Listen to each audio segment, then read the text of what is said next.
प्रथम पठन प्रेरित कर्म ग्रंथरु पाठ अध्याय 16 22 रु 34 पद पर्यंत। प्रभु जीशुଙ୍କ ठारे विश्वास स्थापन कर, तुम्हें एवं तुम परिवार मुक्ति लाभ करिब।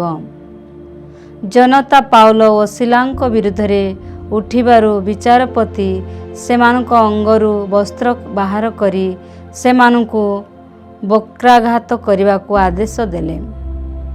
सेमानଙ୍କୁ बहुबार प्रहार करिबा परे कारागार अति सावधानार सहित बंदी करी रखिया पई कारारक्षकों आदेश दियागला।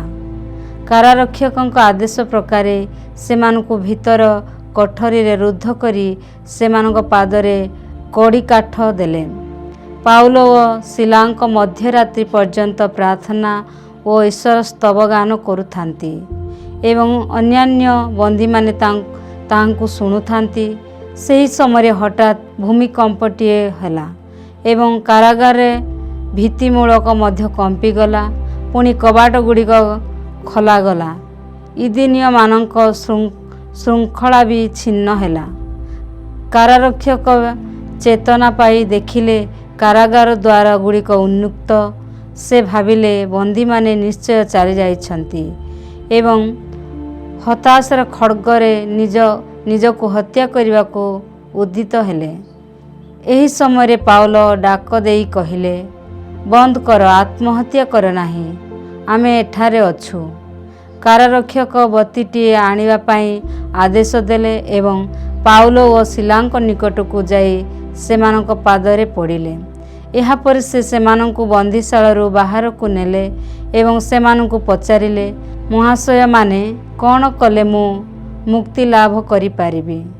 सेमाने तांकु उत्तर देले, तुम्हें प्रभु जीशुଙ୍କ ठारे विश्वास स्थापन कर, तेबे निजे एवं निज परिवार मुक्ति लाभ करिब। विलंबित होई आसुथाए तथापि से सेमानଙ୍କର आघात परिष्कार करदेले। निजे और निज परिवार समस्त मत परिवर्तन कले एवं समस्ते स्नपित हेले। तत्पर से सेमानଙ୍କୁ निज गृह को नहीं भजन पान कराइले। यह ईश्वरंकर वाक्य। ईश्वरंकर धन्यवाद। साधु जहनंक लिखित सुसमाचार रु पाठ अध्याय 17 पद संख्या 1 रु 11।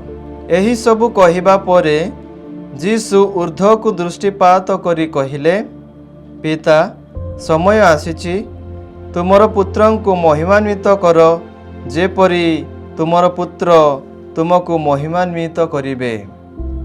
तुम्हें ताहांको जेउ मानंको प्रदान करिअछ, से समस्तंको जेपरी अनंत जीवन प्रदान करिबे, एथिपाई समग्र मानव जाति उपरे तुम्हें ताहांको अधिकार प्रदान करिअछ। तुमको एकमात्र सत्य ईश्वर रूपे जानिबा एवं तुम द्वारा प्रेरित जीशु ख्रीष्टन को जानिबा ही अनंत जीवन। तुम प्रदत्त सकल कर्म संपादन करी मु तुमको जगतरे महिमान्वित करिअछि।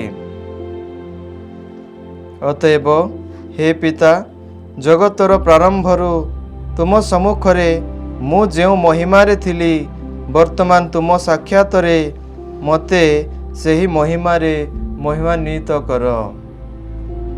जगतरे जो मानंकु तुमे मते प्रदान कल, सेमानंक निकटरे मु तुमर नाम प्रकाश करिअछि।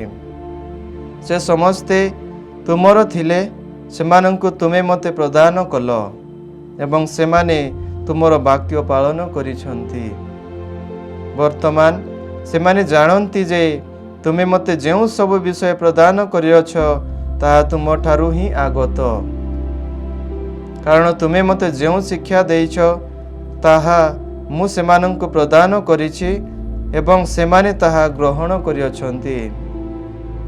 सेमाने वास्तवरे जानि अछंती जे मु तुम ठारू आगत एवं विश्वास करिअछंती जे तुमे ही मते प्रेरण करिअछ। मु सेमानंक निमंते प्रार्थना करुछि, जगत पाई नुहे किंतु सेमानंक निमंते जो मानंकु तुमे मते प्रदान करिअछ। कारण सेमाने तुमर अटंती, मोर सबु तुमर एवं तुमर सबु मोर। ଏବଂ ସେମାନଙ୍କ ଠାରେ ମୁଁ ଗୌରବାନ୍ୱିତ ହୋଇଛି। ବର୍ତ୍ତମାନ ମୁଁ ଆଉ ଏହି ଜଗତରେ ନାହିଁ, କିନ୍ତୁ ସେମାନେ ଏହି ଜଗତରେ ଅଛନ୍ତି ଏବଂ ମୁଁ ତୁମ ନିକଟକୁ ଆସୁଛି। ହେ ପବିତ୍ର ପିତା, ଯେଉଁମାନଙ୍କୁ ତୁମେ ମୋତେ ପ୍ରଦାନ କରିଅଛ ସେମାନଙ୍କୁ ତୁମ ନାମରେ ସୁରକ୍ଷା ଦିଅ, ଯଦ୍ୱାରା ଆମେ ଯେପରି ଏକ ସେମାନେ ମଧ୍ୟ ସେହିପରି ଏକ ହେବେ। ପ୍ରଭୁଙ୍କର ପୁଣ୍ୟ ସୁସମାଚାର। ହେ ପ୍ରଭୁ ଯୀଶୁଖ୍ରୀଷ୍ଟ, ତୁମ୍ଭର ପ୍ରଶଂସା।